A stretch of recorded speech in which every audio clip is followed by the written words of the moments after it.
let's kind of talk a little bit about industry stuff, Yeah. So like this week, we kind of found out about the intention of HPE to buy Juniper. And I don't know, when I first saw it, I scratched my head. I'm like, huh, I wonder why, and because also and so I had a couple of different reactions. One was that, all right, Juniper went IPO in 1999, which is that golden era, of going IPO before the dot-com bust. And they had a fabulous IPO, kind of, I think, gave them around a $5 billion market cap, and now HP's, if the rumors are true right now, the purchase price is around 13 billion, Yeah. which is a little, I don't know, maybe some people are really happy about that. I think it's a little bit disappointing that to have a 4% compound annual growth rate in a industry that was booming, for all that Yeah. time.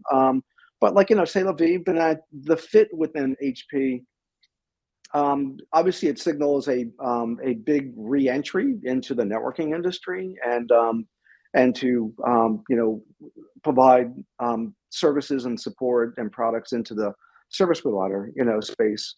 And Juniper has been surprisingly making some inroads into the enterprise marketplace over the last couple of quarters. I thought the last quarter their enterprise revenue actually exceeded their service provider revenue.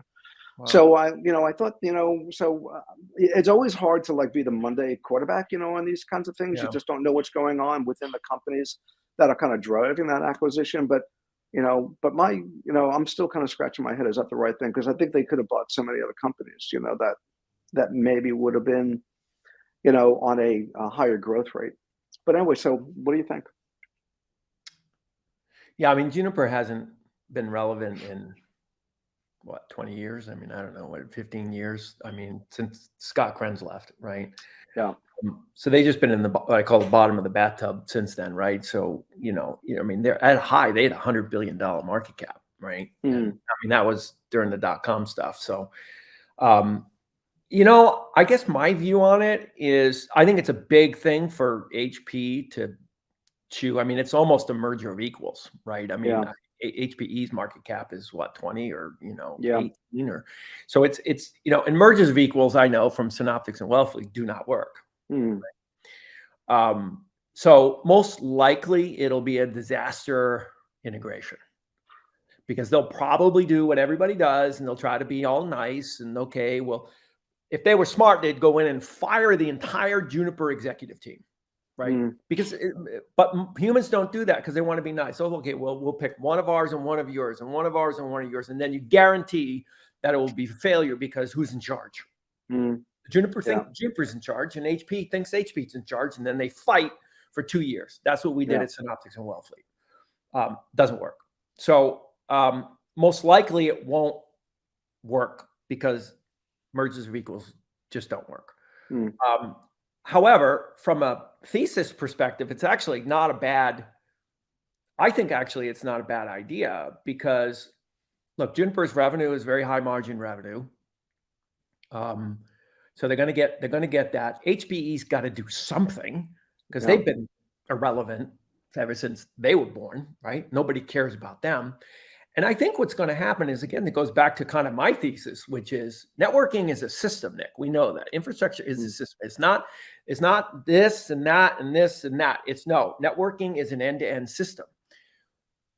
Now, when you start sprinkling AI magic dust into every software, it's not like there's an AI app. Every app is an AI app, right? What's going to happen is you're going from, and you'll remember this, we're going from centralized cloud to distributed cloud. And cloud means not just AWS, Azure, Google, Oracle. It means everything. On-prem, campus, on-prem data centers, Equinix data centers. It means everything.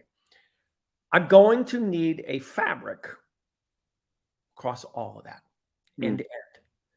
So there is no WAN, there is no LAN, there's no data center. There's centers of data everywhere, and I need to stitch all this together. You're going to need routers, Nick, right? And so at some point, the world turns physical. It's not all software and all digital. The real that is world true. is analog. The real world is the edge, right? Moving bits around, takes Moving hardware. closer now.